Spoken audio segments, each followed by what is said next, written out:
제자의 길, 누가복음 14장 25절부터 35절 제목을 일단 제자의 길로 정했는데, 이 성경에 보면은 오늘 비슷한 본문, 예를 들어 자기 십자가를 지고 나를 따르라 이런 얘기, 그 다음에 자기를 부인하라, 그리고 제 십자가를 지고 따르라 이런 얘기가 복음서에 여러 군데 나오고, 누가복음만 하더라도 우리 9장에 이미 한번 나왔어요.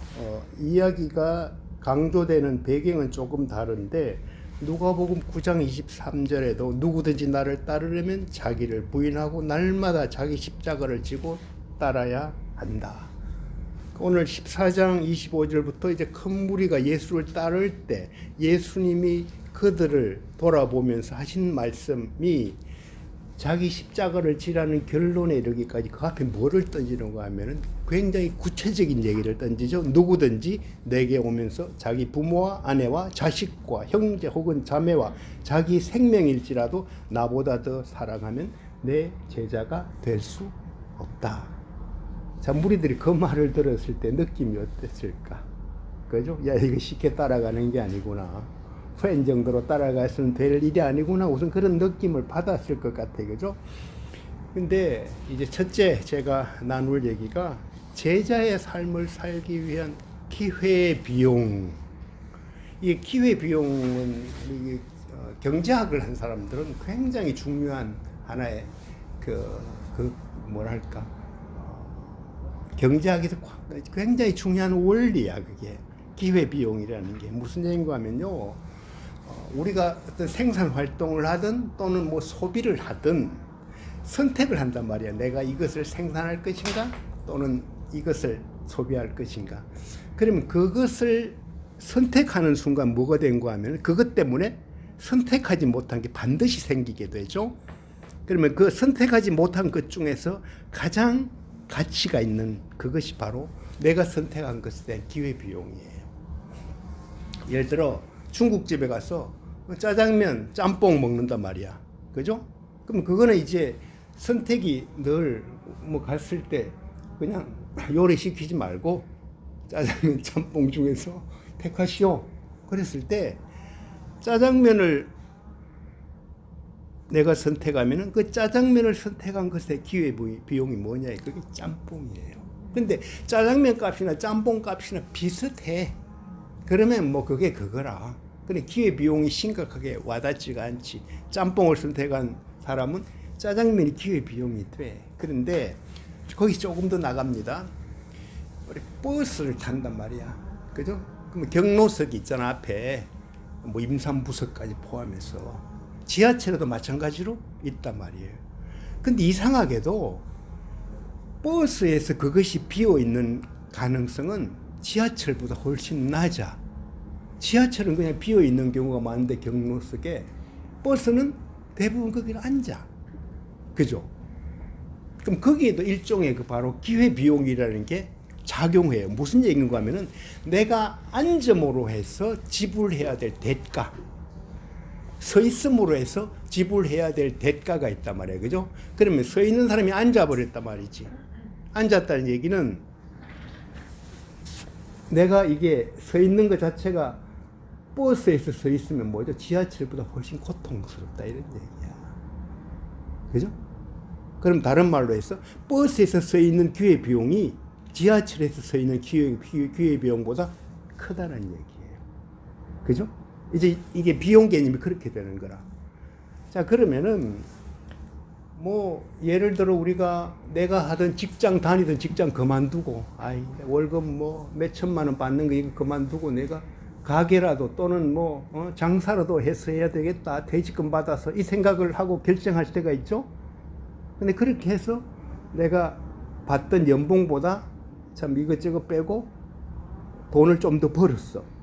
그럼 나는 1차적으로 장부상은 더 높아진 게 맞는데 그게 기회비용으로 접근하면은 전혀 아닐 수가 있어요. 예를 들어 2억이란 돈을 투자를 했는데 그 돈을 딴 데 던졌다. 예를 들어 주식 투자를 했다든지 그렇게 잘해서 돈을 번다면은 그냥 직장 다니면서 그 돈 가지고 그거 한 게 훨씬 더 나을 수 있다. 그게 기회비용이라는 얘기예요. 자, 그러면은 여기서 제자의 삶을 살기 위한 기회비용은 뭐냐 이런 얘기예요. 말 그대로 뭐죠? 오늘 본문에서 이야기했어요. 26절에 먼저 이야기했어요. 그게 기회비용이야. 제자가 되는데 기회비용. 내게 오면서 자기 부모, 아내, 자식, 형제, 자매, 자기 생명. 와, 이것 자체가 오히려 극단적인 선택을 할 상황이 되면은 이것을 비용으로 지불해야 되는 거네. 그 개념이에요. 그럼 예수님을 따른다는 게 1차적으로 굉장히 높은 비용을 드려야 되는 하나의 선택이다. 이 생각을 반드시 해야 된다 이런 얘기거든요. 그런데 오늘 33절 보면은 뭐죠? 자기 소유가 나와. 그죠? 자, 그럼 전체적으로 볼 때 부모, 아내, 자식, 형제, 자매, 자기 생명, 자기 소유 전부 다지 뭐. 그죠? 그러면 제자가 되기 위해서 지불해야 될 비용이 뭐죠? 이 모든 것이 될 수 있다 이런 얘기예요. 아, 그럼 나는 이런 생각 없이 뭐 얼마든지 따를 수 있지? 그 생각을 할 수 있단 말이에요. 그죠? 그게 뭐냐는 얘기를 오늘 조금 하려고 그래요. 근데 마태복음 10장 37절 39절 보면은 부모와 아들, 딸만 돼 있어. 다른 건 없어. 그래서 아내도 없고 형제 자매도 없어. 그러니까 예수님이 말씀하시는 내용들에 대한 전체적인 내용들을 와 여기서 이게 빠지고 들어갔지 어디에 맞지 이걸 따지라는 얘기가 아니에요. 내가 포기해야 될 기회비용 중에 가족이 반드시 들어간다는 얘기고 또 하나는 뭐죠? 자기 자신이 들어간다는 얘기, 생명. 그 다음에 뭐죠? 소유가 들어간다는 얘기예요. 요업으로 치면 뭐예요? 다 날아갈 수 있다는 얘기예요. 그게 기회비용으로 와 내가 제자의 삶을 살기 위해서 이 정도를 감수해야 되겠구나라는 견적이 나와야 돼. 자기 십자가를 지고라는 말 앞에 뭐가 있는가 하면요. 제가 오늘 누가복음 9장을 강조한 이유가 오늘 본문보다 14장 27절은 그냥 누구든지 자기 십자가를 지고 나를 따르지 않으면 제자가 될 수 없다. 아주 짧은데 똑같은 말을 누가복음 9장에서 먼저 이렇게 기록한 내용이 뭔가 하면은 제가 이걸 좀 더 풀이하기 위해서 그런 거예요. 자기 십자가를 지고 앞에 뭐가 있어요? 앞에 날마다가 있어. 근데 이 말이 주는 의미가 뭘까? 자기 십자가를 생각할 때, 와, 십자가니까 예수님의 십자가 먼저 생각이 떠오르는 연상된단 말이에요. 그러면 그 십자가가 나한테 어떻게 다가오는가 하면요. 핍박이나 고난으로 해석하는 것 이상이 뭐가 있다는 얘기예요. 그렇죠? 날마다니까. 한 번이 아니고 날마다예요. 그 말은 날마다 고난 속에 십자가 지듯이 그렇게 살아가야 된다는 말인가? 다른 말로는 뭐예요? 십자가를 진 예수님이 십자가를 지셨단 말이에요. 그럼 자기 십자가를 말을 했단 말이에요. 그 얘기는 뭔가 하면은 그리스도와의 관계가 중요하다는 것을 보여주고 있다는 얘기. 이 날마다는 단어는 굉장히 중요해요. 그래서 와 내가 자기 십자가를 지고 가는데 날마다 그럼 이게 뭘까라는 생각을 조금 하게 한다는 얘기죠. 조금 더 나가 볼게요. 예수를 따른다는 것은 겉으로 드러나는 종교적인 행위, 금식, 헌금, 봉사와 관계된 것이라기보다는 뭐예요?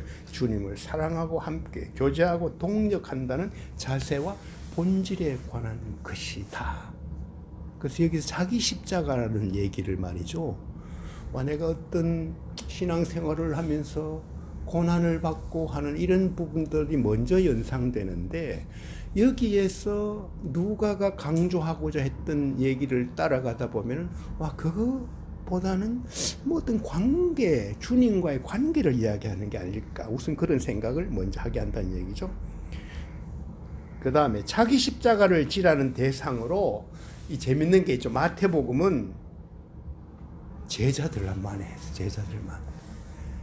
마가복음은 무리 플러스 제자야. 근데 누가는 뭐예요? 제자가 아니고 뭐죠? 무리로 시작. 오늘 본문도 큰 무리로 이야기하잖아요. 무리로 이야기해요. 그럼 이게 뭘까? 단순히 제자로 부르고 나서 제자들에게 뭔가 필요한 덕목으로 그렇게 강조한 것, 그것에 초점을 두고 한 말은 아닐 수도 있구나, 이 생각을 하게 해요. 그러니까 자기 십자가를 지라는 말이 제자들에게 한 말이라기보다는 큰 무리에게 이야기를 하면서 자기 십자가를 지고 따라야 나의 제자가 된다, 이런 말을 이렇게 한 거죠. 자, 조금 더 나아갑니다. 두 번째, 이 자기 십자가는 앞에 뭐예요? 자기 부인과 연결돼요. 오늘 본문은 자기 부인이 없는데 누가복음 9장 앞으로 23절로 돌아가면요, 누구든지 나를 따르면 뭐예요? 자기 십자가 앞에 뭐예요? 자기를 부인하고가 있어요. 두 개가 연결된다는 얘기예요. 그러니까 이것을 분리해서 해석해서는 굉장히 곡해하기가 쉬워. 자기를 인정해서는 주님을 쫓을 수 없고, 자기를 부인하는 것이 곧 자기 십자가를 지는 것이다. 와, 자기를 부인하는 것이 자기 십자가를 지는 것과 굉장히 밀접한 관계가 있다, 이것을 생각하게 하는 거죠. 그러니까 이 본문의 정반대를 생각하면 아주 이해하기가 쉬워요. 제가 이것을 2017년도에 한번 다비드에 설교했던 내용이에요. 내용은 뭔가 하면요, 정반대 생각이 뭐예요? 자기를 부인하고가 아니고 자기를 인정하고 자기 십자가를 지고가 아니고 뭐예요? 자기의 왕관을 쓰고 주님을 쫓는 게 아니고 뭐예요? 세상을 쫓는 거예요. 완전히 정반대로 딱 그려보면 이 말이 뭔가가 훨씬 더 이해하기가 쉬워요. 자기를 인정하고 자기 왕관을 쓰고 세상을 쫓아라. 그죠? 요새 정치하는 사람들을 보면 이런 사람들 엄청 많잖아요. 자기를 인정하고 자기 왕관을 쓰고 세상을 쫓아라. 이게 결국은 창세기 3장의 선악과 사건하고 바로 연결됩니다. 아담과 하와가 하나님이 금지한 선악과를 따먹은 행위야말로 그게 뭐예요? 자기를 부인하고 자기 십자가를 지는 것, 하나님을 쫓는 것과 뭐예요? 정반대의 대척점이라는 얘기예요. 그럼 오늘 말씀은 다른 말로 하면 아담과 하와의 선악과 얘기 같은 굉장히 본질에 관한, 신앙의 본질에 관한 얘기를 한다고 저는 해석을 그렇게 해봤어요. 이원죄로부터 해방이 원래부터 스스로가 해낼 수 있는 게 아니잖아요. 그죠? 그것을 할 수 있다는 생각이나 행동 자체가 바로 자기 부인이 아닌 자신의 정과 욕심에 기초한 인본주의라는 얘기예요. 그게 내가 뭐를 할 수 있다부터 출발하는 것, 내가 나를 인정하고 간다는 것, 그래서는 자기 십자가를 지는 자리까지 나아갈 수가 없다는 얘기를 이해를 이렇게 할 수 있을 것 같아요. 그래서 결코 자기의 의지로 자기 십자가를 지고 주님을 따를 수는 없다. 십자가를 지라는 말은 그냥 뭐예요? 쉽게 하면은 죽으라는 얘기예요. 그냥 죽으라는, 자기가 죽으라는 말이죠. 그러니까 자기를 부인한다는 얘기가 자기 십자가를 지고에 밀접하게 연결된 의미인데, 그럼 이야기가 조금 더 쉬워진다는 얘기예요. 자기 십자가를 진다는 얘기가 뭔가 생각을, 야, 우리 애가 말이야 이렇게 나를 괴롭게 하고 공부도 안 하고 그것이 나의 십자가입니다, 아니라는 얘기예요. 그거는, 그죠? 다른 말로 하면요, 기회비용을 생각하라, 이런 얘기. 아까 신앙의 기회비용, 다른 말, 그러니까 자기를 부인하라는 말, 그죠? 십자가를 지라는 말, 그냥 죽어라. 역설적으로 하면요, 이게 오직 믿음이고 오직 은혜의 얘기예요. 내가 인생의 주어가 아니고 하나님이 내 인생의 주어가 되어야 하느냐, 바로 그 얘기예요. 진짜 십자가를 진 그리스도와 자기 십자가를 지고 가야 할 나의 관계성이 뭔가. 제가 거기 여기서도 저기 악보가 있습니다만은 나는 크리스찬이요라는 노래가 있는데, 거기 가사 중에 제 마지막 가사가 뭔가 하면요, 주는 나의 주시오니 주밖에는 나의 복이 없습니다. 이게 뭐예요? 자기 부인이에요. 한 걸음을 가도 예수 향기를 나는 크리스찬. 이게 뭐죠? 자기 십자가를 지는 거예요. 와, 무슨 향기도 나오고 이런데 뭐 십자가와 뭐 다른 거 아니냐? 그게 어떤 면에서 가장 가까운 본문의 의미라고 저는 그렇게 해석하거든요. 무슨 얘기인가 하면요.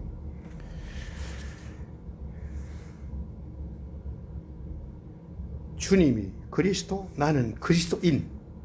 주님이 그리스도가 된 것이 뭐죠? 십자가로 인해서 그리스도가 된 것처럼 우리가 그리스도인으로서 마땅히 주님의 향기를 드러내며 살아가는 것, 그것이 자기 십자가라, 이런 얘기예요. 와, 그럼 이게 쉬운 것 같아도요, 훨씬 어렵다. 견디는 것보다 이게 훨씬 어려운 얘기예요. 우리가 손해보려 않으니까 십자가 지는 삶이 이루어지지 않습니다. 아까 얘기한 대로 있죠. 기회비용 얘기 바로 던졌잖아요. 손해를 보려 하지 않으니까 이 자리까지 나갈 수가 없어요. 자기 십자가를 지는 삶의 극치가 뭐예요? 사실은 순교지. 한 걸음을 가도 예수 향기를 얘기가 뭔가 하면요, 이게 곳곳에서 필요한 부분인데요, 그리스도인으로서 마땅히 설 자리에 서는 것이 순교라는 얘기예요. 와, 이거는 생각보다 쉬운 것 같아도요, 이거 굉장히 어렵습니다. 사실 이 부분에서 실패하기 때문에 교회가 자꾸 욕을 먹는 거예요. 십자가 지는 것은 그 짐의 무게를 이야기하는 것이 아니라 뭐죠? 자기 희생이라는 것. 그 다음에 세 번째, 우리 아까 음복자매 굉장히 중요한 얘기했는데 오늘 그 얘기를 여기서 합니다. 주님이 지어주시는 멍에, 이렇게 얘기를 했잖아요. 이게 마태복음 11장 28절 보면 우리가 잘 알죠. 수고하고 무거운 짐진 자들아, 뭐예요? 다 내게로 오라. 내가 너희를 쉬게 하리라. 나는 마음이 온유하고 겸손해 나의 멍에를 메고 내게 배우라. 그리하면 너희 마음이 쉼을 얻으리니 이는 내 멍에는 쉽고 내 짐은 가벼움이니라. 그렇게 얘기하고 있잖아요. 그죠? 누가복음 9장 23절, 오늘 누가복음 14장 25절 35절 이 말씀을 이해하기 위해서 반드시 연결해야 될 성경 구절이 마태복음 11장 28절 30절이에요. 나의 십자가와 주님의 멍에에 대한 연결이에요. 그게. 저는 이것이 누가복음 9장 23절 또는 오늘 본문에 대한 예수님의 해설이라고 생각합니다. 내 멍에는 쉽고 내 짐은 가벼워. 그래요? 이게 어떤 신앙생활을 하면서 내가 율법을 지키고 내 이름은 무슨 의를 행하고 이런 의미가 아닌 게 바로 나타나죠. 아, 자기 십자가를 진다는 게 뭘까? 이스라엘에서 멍에는 두 마리 짐승의 어깨에 가로얹은 나무입니다. 그게 멍에입니다. 항상 두 마리가 한 멍에를 지는 거예요.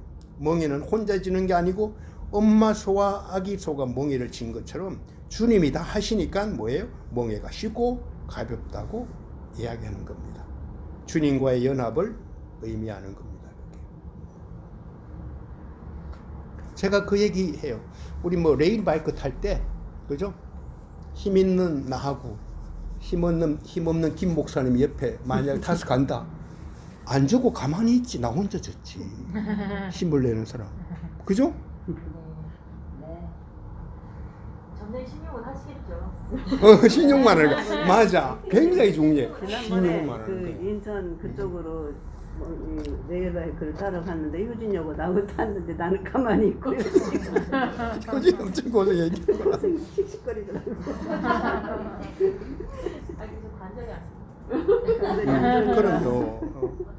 힘들어 그래서. 바로 그 의미예요. 그러면 누가복음이라든지 마태복음 또는 마가복음에서 수도 없이 자기 부인하고 자기 십자가를 지고 따르라 그러면서 주님이 진짜 보석처럼 감춰준 구절이 바로 마태복음 11장 28절이에요. 내 멍에는 쉽고 내 짐은 가볍다.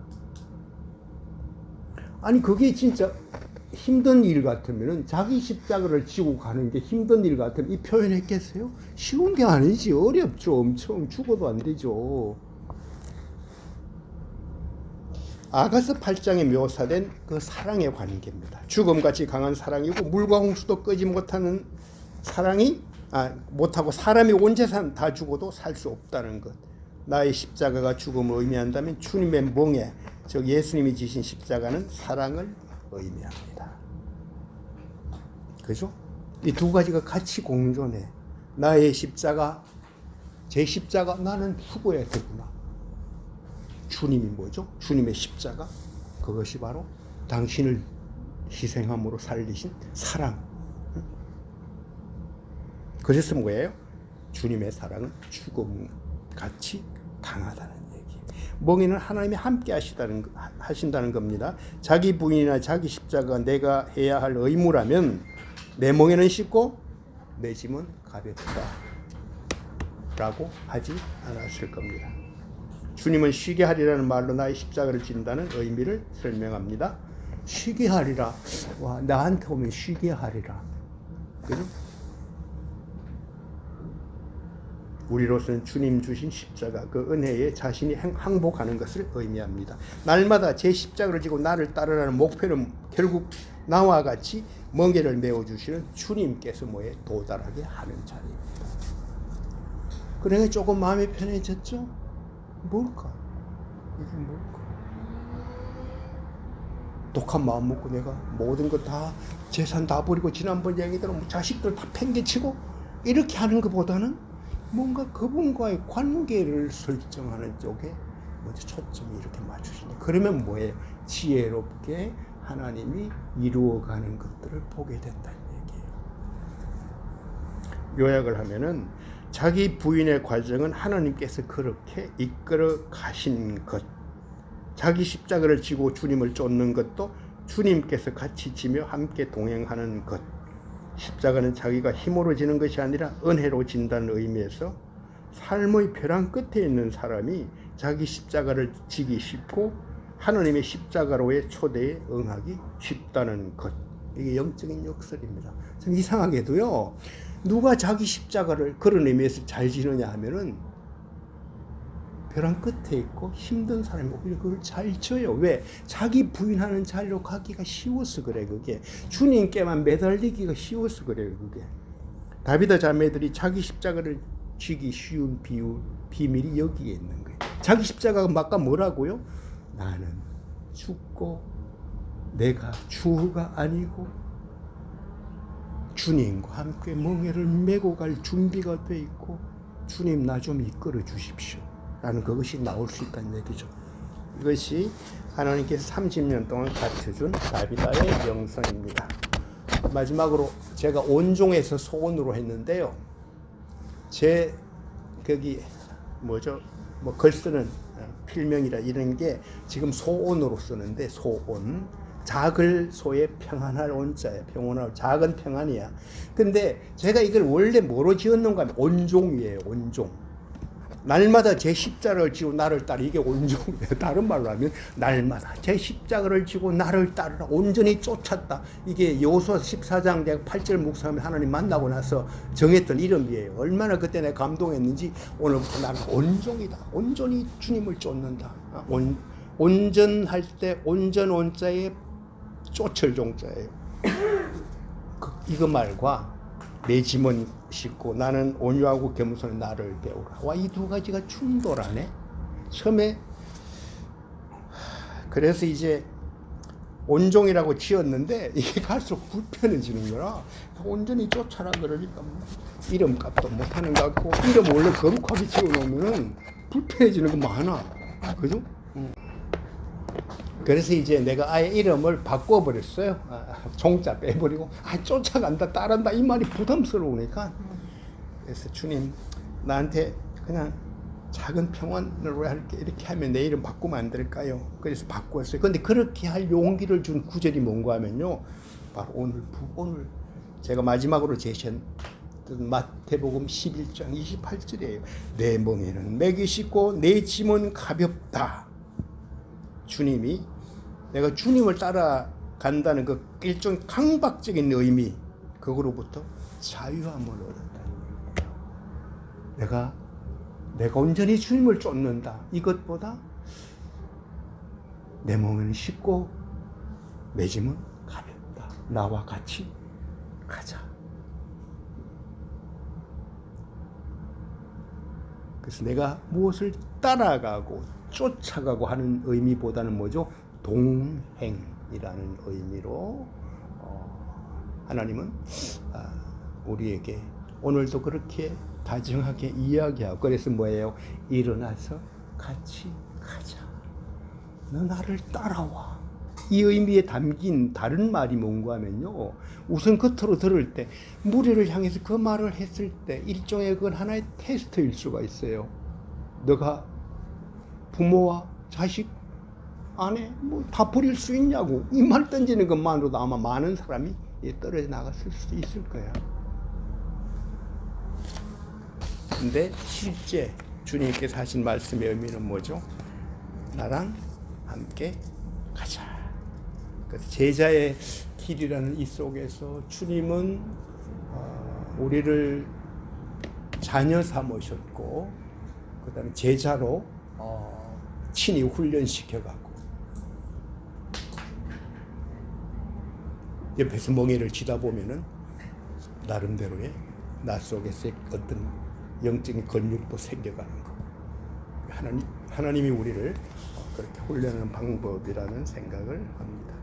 기도하고 마치죠. 뭐 하나님의 은혜 가운데 우리를 사랑하는 주님의 말씀, 그것을 다시 한번 확인합니다.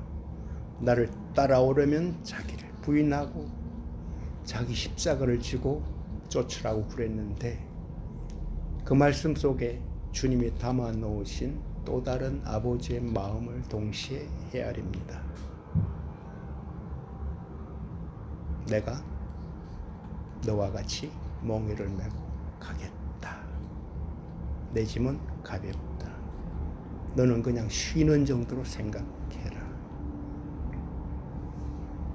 그 아버지의 마음이 우리 모두의 마음 속에서 강하게 역사하기를 원합니다. 우리 준 목사님의 사역들, 그 속에서 친히 그러한 모습들로 날마다 인도하여 주시기를 원합니다. 예수님 이름으로 기도합니다. 아멘.